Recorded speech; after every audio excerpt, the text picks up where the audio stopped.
Good morning. Now discuss करते हैं अपन shock की सबसे पहले डेफिनेशन के अंदर है shock can be defined as a condition in which tissue perfusion is inadequate to deliver O2 and nutrients to support vital organs and cellular functions. यानी कि शॉक है वो क्या है, एक कंडीशन है जिसके अंदर जो हार्ट टिश्यू होता है उसके अंदर परफ्यूजन हो जाता है, किसकी वजह से ऑक्सीजन और न्यूट्रिएंट्स है वो पर्याप्त मात्रा में नहीं पहुंच पाते हैं उनकी वजह से, और इसी कारण जो हार्ट की मसल्स है वो ब्लड को पंप नहीं कर पाती। इनएडिक्वेट blood flow to the tissue result in poor delivery of O2 and nutrient to the all cellular starvation, cell death, organs dysfunction and progressive organ failures and death। यानी कि inadequate blood flow होता है, यानी कि blood flow है वो पर्याप्त नहीं होता और उसकी वजह से उसे रिजल्ट क्या होता है, पुअर डिलीवरी होती है किसकी, O2 की और न्यूट्रिएंट्स की, जिसकी वजह से आल सेलुलर जो है वो सेचुरेशन हो जाता है, यानी कि भूखमरी आ जाती है, वहाँ पर ऑक्सीजन और न्यूट्रिएंट्स की कमी हो जाती है और इसकी वजह से जो सेल डेथ है वो हो जाती है और ऑर्गन्स है वो डिसफंक्शंस हो जाते हैं, प्रॉपर फंक्शंस नहीं करते एंड प्रोग्रेसिव ऑर्गन्स फेलियर, और लगातार है वो ऑर्गन्स फेल होते जाते हैं, मुख्यतः हार्ट्स एंड डेथ, और उसकी डेथ हो जाती है। Shock affect all body systems और शॉक है वो पूरी की पूरी बॉडी को अफेक्ट करता है। टाइप्स ऑफ शॉक, और टाइप ऑफ शॉक में फर्स्ट है वो है कार्डियोजेनिक शॉक, और कार्डियोजेनिक शॉक के अंदर है this is a shock that cause when the blood flow is impaired that result in adequate supply of O2 for the tissue and hearts। यानी कि अपन कहें कि फर्स्ट टाइप के अंदर कार्डियोजेनिक शॉक्स हैं, और कार्डियोजेनिक शॉक के अंदर है कि जो ब्लड सप्लाईज है O2 सप्लाईज है वो क्या हो जाती है, इम्पेयर्ड हो जाती है और उसकी वजह से शॉक उत्पन्न हो जाता है, उसकी वजह से शॉक आ जाते हैं। अब मैं एक बार कार्डियोजेनिक शॉक के है उसको दोबारा से डिटेल्स में बता रहा हूँ थोड़ा सा कि कार्डियोजेनिक शॉक होता क्या है। तो कार्डियोजेनिक शॉक के अंदर है कि shock resulting from इनएडिक्वेट pumping action of the heart because of cardiac muscle dysfunction of a mechanism obstruct the blood flow. यानी कि शॉक है वो इनएडिक्वेट पंप होने की वजह से होता है, और ये पंप इनएडिक्वेट क्यों होता है कि जो पंपिंग सिस्टम्स होता है हार्ट की, जो कार्डियक मसल्स है वो डिसफंक्शंस हो जाता है और उसकी मैकेनिकल ऑब्स्ट्रक्शंस आ जाता है और उसकी वजह से ऐसा होता है। नेक्स्ट है कि cardiogenic shock is a state in which heart has been damaged, उसकी वजह से हार्ट डैमेज होता है so much that is unable to supply, और इसकी वजह से सप्लाईज नहीं हो पाती है, और in blood to the organs of the body, और उसे क्या होता है कि बॉडी के प्रत्येक ऑर्गन्स के अंदर ब्लड सप्लाईज नहीं होती, और इन्हें cardiogenic shock the left ventricle has been injured, left ventricle है वो इंजर्ड हो जाता है इसके अंदर in some way leading to impaired pumping, और उसकी वजह से पंप है वो इम्पेयर्ड हो जाता है। अब इसके थोड़े से कोजेज़ की बात करें तो कार्डियोजेनिक शॉक के अंदर है कि भाई कौन कौन से कोजेज हो सकते हैं, तो इसके अंदर है कि cardiogenic shock are the carrying on non artery और non coronary arteries, coronary arteries और नॉन कोरोनरी आर्टरीज के अंदर ऑब्स्ट्रक्शन के कारण होता है मेनतः। इसके अंदर जैसे मान लो कि अब आगे क्लिनिकल मैनिफेस्टेशन की बात करते हैं कि इसके क्लिनिकल मैनिफेस्टेशन क्या होता है, तो इसके अंदर डिक्रीज्ड कार्डियक आउटपुट है वो हो जाता है, पल्मोनरी इडिमा हो जाता है, और पल्मोनरी इडिमा के अलावा इसके अंदर है वो क्या है कि pulmonary oedema, increased CV cardiovascular pressures, chest pain और डिस्टेंट जुगुलर वेन्स, वीक और absent pulse, arrhythmia, sweating, moist skins, pale skins और decreased mental status, loss of ability to concentrate. ये सारे के सारे इसके क्लिनिकल मैनिफेस्टेशंस होते हैं। यानी कि क्लिनिकल मैनिफेस्टेशन के अंदर था कि डिक्रीज्ड कार्डिक आउटपुट है वो डिक्रीज हो जाता है, पल्मोनरी इडिमा हो जाता है, और इसके अलावा जो जुगुलर वेन होती है वो डिस्टेंट हो जाती है और वीक और absent हो सकती है। इसके अलावा शॉर्टनेस ऑफ ब्रीथ था, पेल स्किन है, स्वेटिंग्स है, मॉइस्ट स्किन है। ये सारे के सारे इसके क्या हो सकते हैं, कोजेज क्लिनिकल मैनिफेस्टेशन हो सकते हैं, क्लिनिकल मैनिफेस्टेशन हो सकते हैं। अब अगर बात करते हैं नेक्स्ट अपन की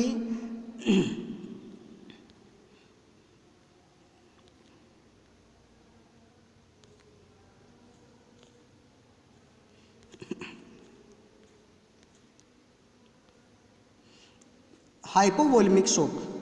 हाइपोवोलेमिक शॉक होता है वो क्या होता है, इसके अंदर क्या है कि हाइपोवोलेमिक शॉक के अंदर है कि this is the most common type of shock. ये शॉक का मोस्ट कॉमन टाइप्स है और and based on the insufficient circulating volumes. और जो वॉल्यूम्स है वो क्या हो जाता है, इनसफिशिएंट्स होता है या सर्कुलेटिंग वॉल्यूम है वो कम हो जाता है। और hypovolemic shock is a emergency condition in which the severe blood and fluid loss make the heart unable to pump enough blood to the body। यानी कि शरीर के अंदर पर्याप्त मात्रा में ब्लड नहीं पहुंच पाता है और इसके कारण ऐसा होता है। नेक्स्ट अगर बात करें कि इसके अंदर ही कि दिस टाइप ऑफ शॉक, इस शॉक के अंदर कैन कोज मैनी ऑर्गन्स, बहुत सारे ऑर्गन शामिल होते हैं, टू स्टॉप वर्किंग, वो काम करना बंद कर देते हैं। Severe loss of body fluids में लीड टू हाइपोवोलेमिक शॉक, और बॉडी से फ्लूइड का ज़्यादा लॉस होने के कारण हाइपोवोलेमिक शॉक आता है। नेक्स्ट है क्लिनिकल मैनिफेस्टेशन।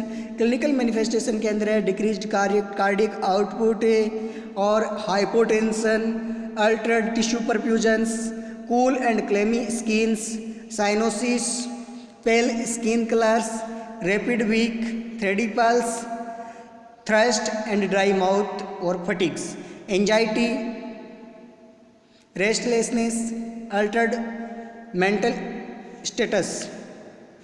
एक बार दोबारा देखते हैं कि हाइपोवोलेमिक शॉक के क्लिनिकल मैनिफेस्टेशंस क्या हो सकते हैं। तो क्लिनिकल मैनिफेस्टेशन के अंदर है कि डिक्रीज्ड हो जाता है कार्डिक आउटपुट, हाइपोटेंशंस आ जाता है, अल्टर्ड टिश्यू परफ्यूजन्स आ जाता है और कूल एंड क्लेमी स्किन्स हो जाती है और साइनोसिस हो सकता है, पेल स्किन्स हो सकता है, एंजाइटी हो सकती है, rapid weak, thready pulse, thirst and dry mouth, fatigue वगैरह हो सकता है। मैं एक बात बता दूं आपको कि मैं थोड़ा सा जो नोट्स है उनसे आउटसाइड भी जा रहा हूं, क्योंकि जो यहाँ पर शौक है नोट्स के अंदर वो शौक है जनरली अपने आता है वो, और इमरजेंसी डिजास्टर के अंदर है वो अपन ज़्यादातर है वो क्लिनिकल मैनिफेस्टेशन के आधार पर फाइंड आउट करते हैं कि भाई इसमें किस तरह का शौक है। तो इसमें मैं मेन था उसके डेफिनेशंस और उसके क्लिनिकल मैनिफेस्टेशन के बारे में ही बातें करूंगा। तो अभी तक अपन ने बात की है वो कार्डियोजेनिक शॉक की बात की है और हाइपोवोलेमिक शॉक की बात की है। कार्डियोजेनिक शॉक तो क्या था कि मेन था उसमें जो हार्ट की मसल्स थी उसका डिस्फंक्शन था, और सेकंड है वो हाइपोवोलेमिक शॉक है इसमें जो फ्लूइड्स है उसका लेवल्स क्या हो जाता है, कम हो जाता है, तो उसकी वजह से ऐसा होता है। नेक्स्ट अगर बात करते हैं अपन अगले पॉइंट की, तो अगला पॉइंट है ऑब्स्ट्रक्टिव शॉक। ऑब्स्ट्रक्टिव शॉक के अंदर क्या है वो देखते हैं। तो obstructive shock is use to another category of shock to include these condition that lead to sudden obstruction of blood flow. इसके अंदर क्या हो जाता है, ब्लड फ्लो के अंदर जो आर्टरीज है, कैटेगरी जो आर्टरीज है उसके अंदर ऑब्स्ट्रक्शन आ जाता है और सडन ऑब्स्ट्रक्शन आने के कारण जो है वो शॉक की कंडीशन हो सकती है। Obstructive shock occur when there is blockage of blood flow in the cardiovascular systems, और सेवरल कंडीशन में cause the obstructive shock such as tamponades, tension या फिर pneumothorax, massive pulmonary embolisms, aortic stenosis, और इसके अलावा लार्ज सिस्टेमिक एम्बोलाइज वगैरह के अंदर हो सकता है। अब इसके क्लिनिकल मैनिफेस्टेशन क्या होता है, इसके अंदर टेकिकार्डिया है, टेकीपीनिया है, हाइपोटेंशन है, साइनोसिस है, ओलीयूरिया है, अल्टर्ड मेंटल स्टेटस है और जुगुलार वेन है वो डिस्टेंशन हो जाता है। ये सारे के सारे इसके क्लिनिकल मैनिफेस्टेशन रहते हैं। नेक्स्ट अगर बात करते हैं कि डिस्ट्रीब्यूटिव शॉक, और डिस्ट्रीब्यूटिव शॉक्स के अंदर है अपने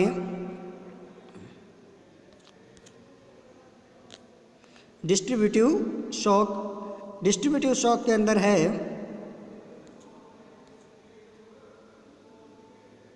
अभी तक हाइपोवोलेमिक शॉक देखा था, हाइपोवोलेमिक शॉक के बाद में अब डिस्ट्रीब्यूटिव शॉक है। डिस्ट्रीब्यूटिव शॉक के अंदर है कि distributive shock occurs when A peripheral vascular resistance in lost because of massive vasodilation of the peripheral circulation.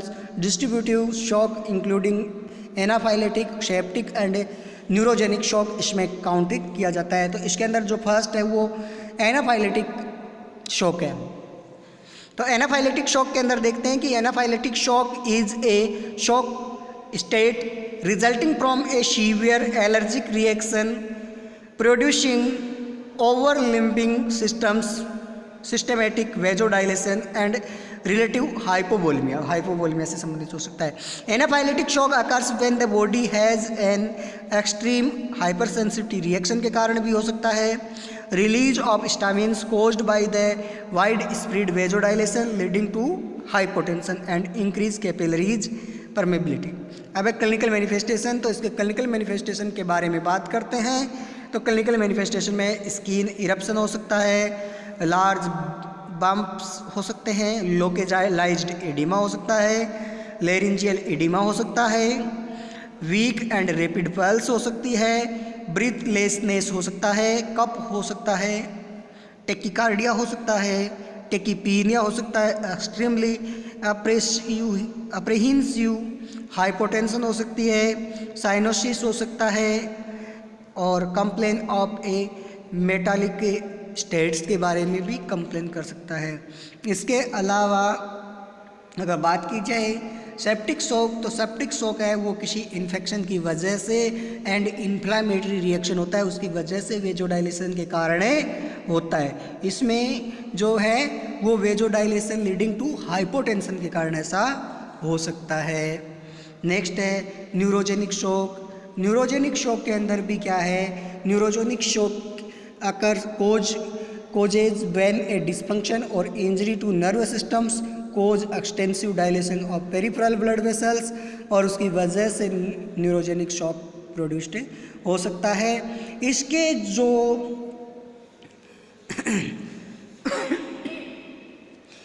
Clinical manifestations है वो है जैसे हाइपोटेंशंस है, अल्टर्ड मेंटल स्टेटस है, ब्रेडिकार्डिया है, टेकिकार्डिया है, टेकीपीनिया है, कूल एंड क्लेमी स्किन्स है, ये सारे के सारे हो सकते हैं। अब अपन यहाँ पर एक चीज़ मैं आपको और बता देता हूँ, ये अपने नोट्स की बात नहीं है, नोट्स के अलग चलना पड़ेगा अपने को कि डेथ ऑफ सेल कलर्स यानी शोक के अंदर अपने को क्या क्या करना चाहिए। वो कंडीशंस है कि अगर डेथ हो गई किसी की भी तो उस डेथ के अंदर अपने को किस तरह से मैनेज करना है। तो जनरल क्लिनिकल मैनिफेस्टेशन होते हैं शोक के, वो क्या क्या थे, क्या होते हैं कि लो ब्लड प्रेशर हो सकता है, रैपिड स्लो ब्रीथिंग हो सकती है जिसे टेकीपीनिया कहते हैं, रैपिड वीक पल्स हो सकती है जिसे टेकिकार्डिया कहते हैं। इसके अलावा कोल्ड क्लेमी स्किन्स हो सकती है, डिजीनेस हो सकता है, ओलीयूरिया हो सकता है, वीकनेस हो सकती है, changes in level of consciousness. ये होने के कारण अपने को पता चल सकता है कि भाई इसके अंदर क्या हो सकता है, शोक की कंडीशन प्रोड्यूस हुई है, शोक के कारण ऐसा हुआ है। इसके अलावा जैसे मान लो कि clinical manifestation in stage of शोक, शोक की स्टेज के आधार पर भी अपन डिवाइड कर सकते हैं कि अपने पास में फर्स्ट होता है इनिशियल होता है, सेकेंड है कंपनसेटरी, प्रोग्रेसिव और इरिवर्सिबल। 3 स्टेज होते हैं। तो 3 स्टेज के अंदर अपन अगर बात करें कि स्टेज वाइज है तो उसके अंदर फाइंडिंग्स क्या होगी। सबसे पहले हार्ट रेट की बात करें तो हार्ट रेट के अंदर है कंपनसेंट्री स्टेज होती है तो उसके अंदर टेकिकार्डिया होगा। प्रोग्रेसिव से फेज के अंदर भी टेकिकार्डिया होता है, लेकिन इरिवर्सिबल में स्लो हार्ट रेट हो जाती है। नेक्स्ट है पल्स। पल्स के अंदर बाउंडिंग पल्स होती है कंपनसेटरी में। प्रोग्रेसिव के अंदर वीक और रेडी पल्स होती है, और इरिवर्सिबल के अंदर वीक और एब्सेंट होती है प्लस पल्स। अब रेस्पिरेशन की बात करें तो इसके अंदर रेस्पिरेशन में क्या होता है, तो रेस्पिरेशन में है कि टेकिपीनिया हो सकता है कंपनसेटरी स्टेज में। प्रोग्रेसिव में होता है स्लो रेस्पिरेशंस, और इसके अंदर होता है स्लो शाइनी स्ट्रोक्स। और अगर बात करें ब्लड प्रेशर की, तो ब्लड प्रेशर है वो कंपनसेटरी में नॉर्मल होता है, और जो प्रोग्रेसिव है उसके अंदर हाइपोटेंशन की कंडीशन आ जाती है, और इरिवर्सिबल में मोर देन हाइपोटेंशन हो सकता है। अगर स्किन की बात करें तो कंपनसेटरी स्टेज के अंदर कूल और पेल स्किन्स होती है। प्रोग्रेसिव के अंदर होती है वो होती है कोल्ड, मॉइस्ट और क्लैम्पी स्किन्स, और इसके अंदर हाइपोक्सिया और साइनोसिस हो जाता है इरिवर्सिबल के अंदर।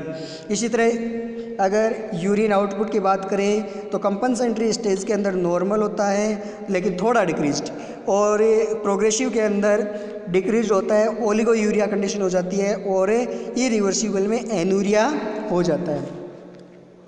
ठीक है, इसी तरह से है कि इनके अंदर की भाई किस किस में क्या चेंजेज होते हैं वो मैंने बताया आप लोगों को।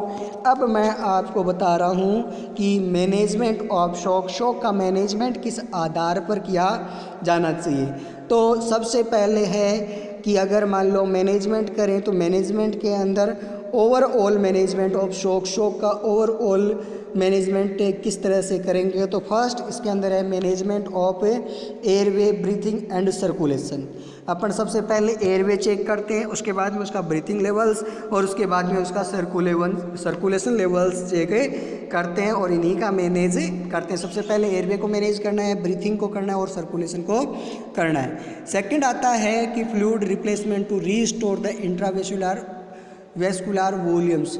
अपने को क्या है कि फ्लूइड रिप्लेस करना है। फ्लूइड रिप्लेस करेंगे तो जो इंट्रावेस्कुलर वॉल्यूम्स है वो रिस्टोर्स हो जाएगा, दोबारा से नॉर्मल लेवल्स में आ जाएगा। इसके अंदर भी क्या किया जा सकता है, इसके अंदर फ्लूइड्स दिया जा सकता है।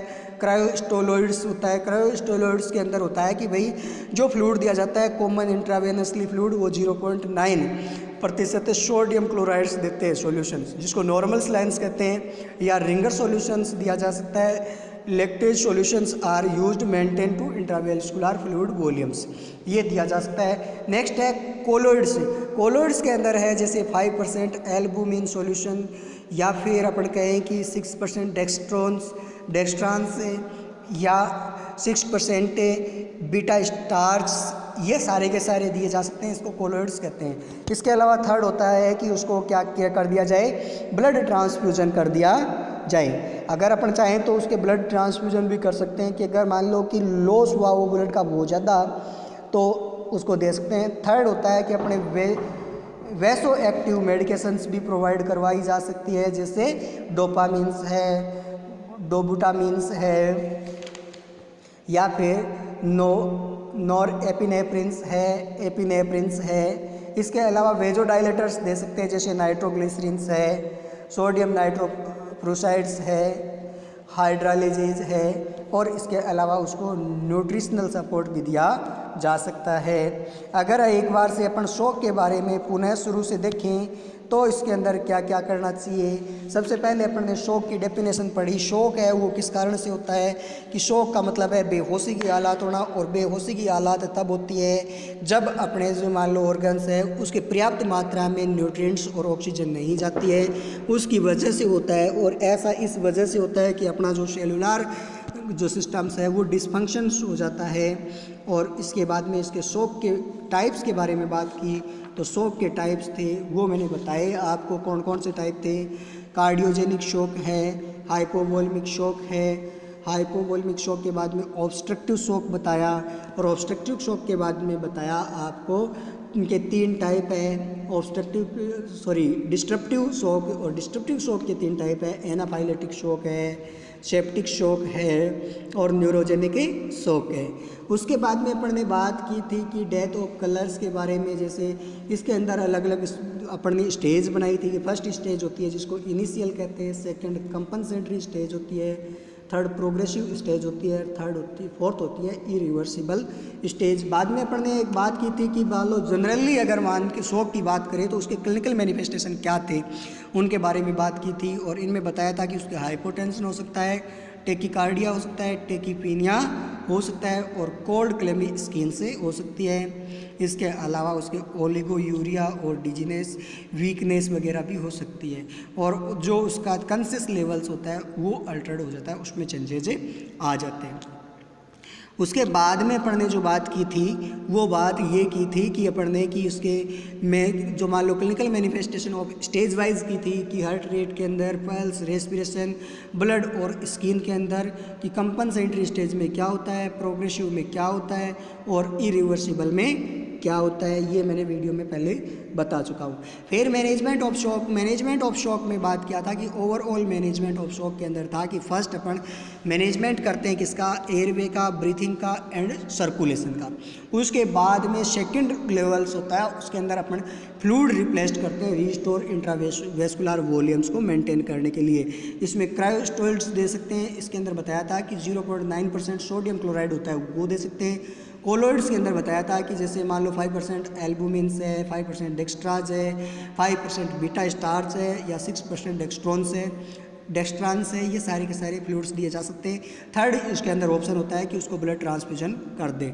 और इसका थर्ड पॉइंट था फ्लूइड रिप्लेसमेंट के बाद वेजो एक्टिव मेडिकेशन था, इसके अंदर वेजो एक्टिव मेडिकेशंस भी दी जा सकती है, जैसे वेजोकोर्टिसोइड है, और इसके अंदर होता है डोपामिन से, डेबुटामिन से और नॉर एपिनेफ्रिन्स और एपिनेफ्रिन्स।